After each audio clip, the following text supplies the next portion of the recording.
Hey, everybody, welcome to Stadium Drive, the podcast.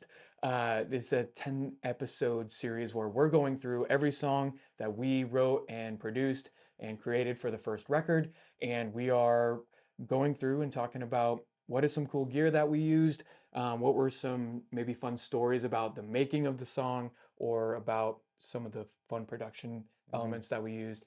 And honestly, if you're at episode 8, you know the drill, and we appreciate you stopping by. So today, episode 8, song 8, track 8 is Sydney. To me, it's this like great little song that Alex wrote, and we're going to put him on the spot in a second. That really kind of, to me, complements what we've been talking about in the last episodes, where the B side of this record, it starts to kind of take off. And I think this is really where you just sort of like no holds bar, or it's just like, you know what, we're gonna have this 2 chord song and we're just gonna open up and have this unbelievably indulgent like guitar solo. And I think it's just the perfect element. So like, can you talk about like, because this is a song you wrote and like you sung it like. Yeah. I mean, lyrically, it's just a fun song about, uh, seeing someone that strikes you in a big way and having to come to terms with maybe you don't get to see them all the time. So Mhm. obviously, if you in the lyrics, I had a lot of, comet, shooting star elements are brought into play, and so that's kind of what that's all about. But yeah, no, yeah, I am not someone to get, if anyone who knows me knows I'm not one to be a downer usually. So it's like with every loss, you got to just kind of have some fun. And eventually the best way is to just, cut loose and rip some guitar solos. And yeah, I would definitely say this song is the most fun on the record. Like it's Yeah. just like, yeah, it's kind of a sad song in a sense, but it's also just kind of like a fun little whimsical play at love. Yeah, I think longing doesn't have to be like sad. Like Exactly. if you Yeah. like if you're thinking about, yeah, whatever it is, like a Hmm. past love or like whatever. It doesn't inherently have to be sad. But yeah, I Yeah. and we talked about on the last track. I won't put you on the spot again about like you, like, because your vocal again is very Hmm. much so featured here. Hmm. Well, I guess I would argue we sing harmonies the entirety of the Yeah, song. this whole So song. you sing the leads on this. Yeah, if you want to even call it a lead, I do think like if you are gonna call it a lead, like it suits the song because it's like I don't think this song melodically deserves to be sung by someone who's good at singing. Like it wouldn't be right. You know what I mean? Okay. Does that Yeah. make sense though? No, it Like doesn't. sometimes It like doesn't deserve to be sung by someone who's good at singing, is yeah, no, what you just said. yeah, you know what I mean? Like yeah, like it's like. You know how like Bob Dylan was sometimes like a bad vocalist? Like some people Okay. would say he's a bad vocalist Okay. because it's just so raw and, Mhm. sometimes just, Sure. all over the place. Sure. I think certain songs benefit from a vocalist that kind of has some of that element. And I think my vocals are, I'm not comparing myself to Bob Dylan because I don't sing like him at all. Mhm. But Well, like I I mean, think there's like a carelessness to the vocal delivery that is required to pull off the song. That a more operatic or classically minded person wouldn't be able to do as well. it is like to to soften some things that you've said about your great vocal performance. I think maybe whimsical. Certainly, you've said Hmm. that. Maybe like conversational almost. Yeah, It's very. sure. It's almost like a it's almost like a conversation you'd be having with yourself in your mind, Yeah, an internal like Sydney, dialogue did you sort of leave the thing. party last Yeah, night? yeah, Like yeah. it's almost like you're kind of observing this event that's happening. Hmm. Anyways, that's very funny. Like I Yeah, said, that's fun. Yeah, go back I hadn't to thought about it like that. episode 7, Pale Moon. Uh-huh. We talk a little bit more about Alex's lead vocal and Hmm. being featured as a vocalist, but Hmm. um, yeah, I think the really Hmm. the premier track on all of this is the guitar work. Yeah, and it's fun. And I think this is maybe the best episode to actually get into some of like the basic guitar setup at least. Obviously, Mhm. every song's a little different, but we got indulgent with the guitar on this song. Maybe we get indulgent with the guitar on this podcast. What do you say? Yeah, All yeah. right. On the next episode, Coins and Well, we'll talk a little bit about the technical version, where Hmm. we'll kind of go into some of the plugins and the voicings. But we thought for this episode, we'd really We dial probably down should to the have. hardware. Like Yeah, the I mean, software has been kind of discussed, so yeah. this is kind of the actual the devices. Yeah. Lincoln on the ones and twos is kind of reset up the The- camera Yeah, settings. so So instead of looking at the computer, we can just look at this guitar rig, and it's a pretty simple rig. I might have had a few extra things in this little simple pedal setup when we actually recorded, but I really don't remember what all I used off the top of my head. But for those that can't see well or don't know what these are, this is just your basic tube screamer distortion pedal sort of thing. It's a knockoff, but that's what it is essentially. Oh, this is the star of the show here. I think it's called the Late Riser. It's basically just a volume swell pedal that's automated so that you don't have to do it yourself. And I found some settings. It's not perfect, but I kind of like that it's not perfect. So I've come to really enjoy it. And then anyone who knows guitar pedals has seen this digital delay before. That thing is a classic. It's just, yeah, I mean, it's one of the go-to delay pedals. Um, but yeah, I guess Lincoln, are we gonna have to blur out his feet? yeah, you I, probably should, just for the people so they don't throw up in the, the middle of the podcast. or no, I'm thinking the FCC might shut us down. Oh God. Does this count as softcore porn? I don't know. Um, Cut that, cut that, cut that. but so the amp's a little quiet right now for my mom's sake. We're not gonna blow her up. It's getting a little late this evening, and Yeah. yeah. Well, no, I think this is a really cool illustration though of like, Yeah, it's like just basics, you know. yeah, We're and not gonna down the tone for every song Yeah. like we did in the studio that day, but you get a quick little rundown of kind of how we were. And this is pretty much the amp that we use. It's just a Fender Blues Junior, little 15-watt tube amp. It is. I love this thing. I got it from a friend in college. The reverb was broken on it when I got it. It's since been fixed. I love it. I even liked it without the reverb. The thing was great. You know, just buy a reverb pedal. You know. and my thing is like we use this at live shows. So our live show setup, we didn't even talk about that. We don't in use the this a series, lot. but- We use the other guitar amp at live shows, actually, but Okay. we do use a guitar amp at our live shows. And anybody that's seen that, it's a little it's a little peculiar to see, but we actually think it gives a nice like warm kind Yeah. of vintage sound to the performance. Well, and combined with your pedal setup. So Yeah, it like a just lot of drives this, it. like Yeah.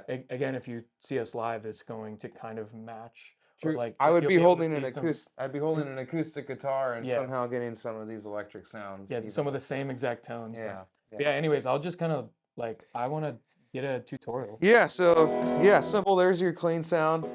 You know, this is probably where we did a majority of this song and a lot of this stuff.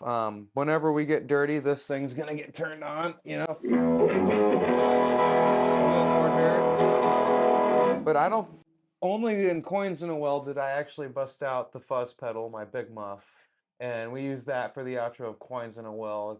If you listen, we'll highlight that when we get there. But it's just this really nasty distortion pedal. Not normally that applicable for a situation like this, but that's that thing. Like I was saying, this is the star of the show. This is my little volume swell pedal. So it just kind of gives it a little bit of a swell. Yeah, those little swells. Yeah. So combined with the distortion, you get.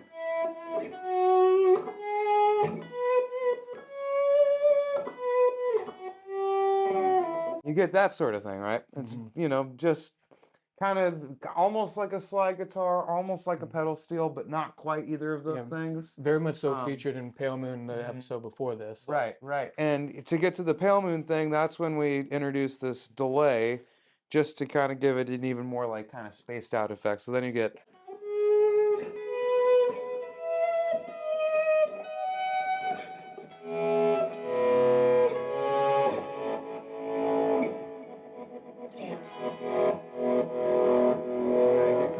Stuff like that. And like I said, you can really hear, especially when I start playing richer chords, that the volume automating pedal almost doesn't know what to do, so it glitches out, and sometimes it will fade it, but sometimes it'll just let it like slide through. But it gives it this randomness that I actually quite like. You know, a lot of probably really technical players wouldn't care for that as much, but personally, I'm a big fan of it. Well, and you do this like I gotta kind of get your thoughts on this because you know, for for the general listening public, who's kind of diving into whether it's like that folk Americana, like Hmm. country realm, Yeah. you're listening to basically some pretty cleaned up acoustic guitars. You're Hmm. listening to, pretty crispy drum set, Yeah. a very standard, Hmm. bass, maybe some of these auxiliaries, whether it's Hmm. violin or mandolin Yeah. but like, so to show up with this setup is Hmm. kind of a contrast to a lot of people's ear. Yeah, it's definitely. I would say. I would say it's like very psychedelic. Anyone coming from like that '70s era of folk and stuff, like some of these sounds might be a little reminiscent of like edgier CSNY or like America or stuff like that. Hmm. It's like. And this is on the extreme side for sure, and obviously, but we're 30, Hmm. 40 years in the future now, so I Yeah. think it's time to start pushing the envelope a little bit Hmm. in those regards. So, Is this like similar? Like now I'm just hmm, rabbit holing, but like, yeah, no, love it. is this like similar gear that they would have had like back, or like is this kind of like a more contemporary G- style to like achieve those types of things? Yeah, so none of these pedals would have existed in the '60s as they are now. Um, the Tube Screamer came along sometime around then, so maybe some version of that would have existed. But yeah, these swell pedals, I don't think an automated one would have existed at that point, because I'm pretty sure that requires a computer chip. And this digital delay, same thing. This requires a computer chip. So any delays that existed would have had to have been analog way back in those days. Wow. And there was hardware for that. I know Neil Young, he would take out this amp. He had an amp custom made that had a spinning, like a rotor speaker in it. Huh. So he was basically getting that rotor sound all the time through his amp, but it was a custom made job. Hmm. So now there's pedals for that. So, Yeah. um, No, anyways, that's yeah. great. And I obviously I'm not gonna like ask you to shred tonight, but like and if you haven't listened to Sydney or if Hmm. it's been a while since Yeah, you've real. like you, please please go spin that. It's one of those things where uh here's me like kind of uh like definitely pumping your tires a little bit. You had done a few takes of the solo Hmm. when I wasn't here, like Yeah, like whether maybe I yeah, was at work and I like came back later or yeah, whatever, and you were like, you know what, screw this, I'm just gonna like kind of take some really really big hacks at this, yeah. and like and what I think came of it was like just this it shows your like I think it's as close to what a solo would be live Hmm. as you normally do. Yeah, Like you explore the whole space. yeah, Um, definitely, definitely. and we actually decided to put that in the finished product of Yeah. like what just happens if Well, you get like a 2 chord progression and just go. those are some of my favorite things to do, man. You can go all day. Yeah, and I think I actually, and I'm almost positive I could pull it up and look really quick, but I actually do think I Frankenstein the guitar solo from 2 takes actually that I did. And I don't even want to go and count. It'd be embarrassing to go count the amount of takes that I did, but is this the break? Yeah.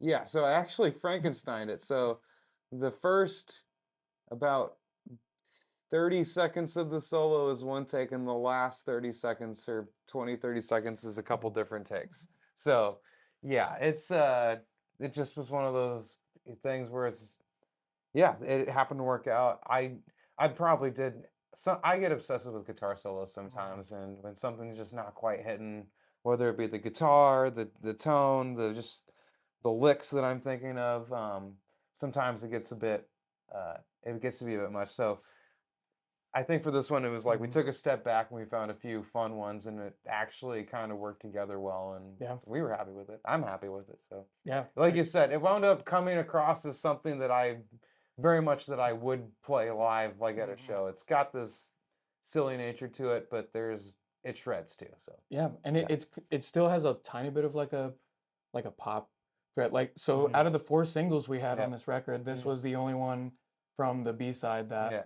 that ended up being a That's single. right. And I think it's just because Hmm. like it had that powerhouse Yeah. song, and it's almost like the anchor It's of like the I B said, side. it's just fun. Like Yeah. and like you said, when it's just a 2 chord jam, I think everyone kind of has a place in their heart for Hmm. that, and with the right vibe, I think we gave it a unique little spin, so I'm happy Yeah, with it. Yeah. cool. Hmm. Um, awesome. Well, I mean, you wrote the song. Were there any other like notes? Like, I mean, I know we've gotten some really fun feedback playing. We a lot of times we come out of like Free Fallin' by Tom Petty, Oh man, and then yeah. we come into it, you know, It's and so become a fun tune to segue with other songs. No, if I talk more about the lyrics, I'll just get lovesick. So let's okay, not do that. okay, We yeah, no yeah, one wants to see that. on our own It's time. still too early for Yeah, that. on our own time.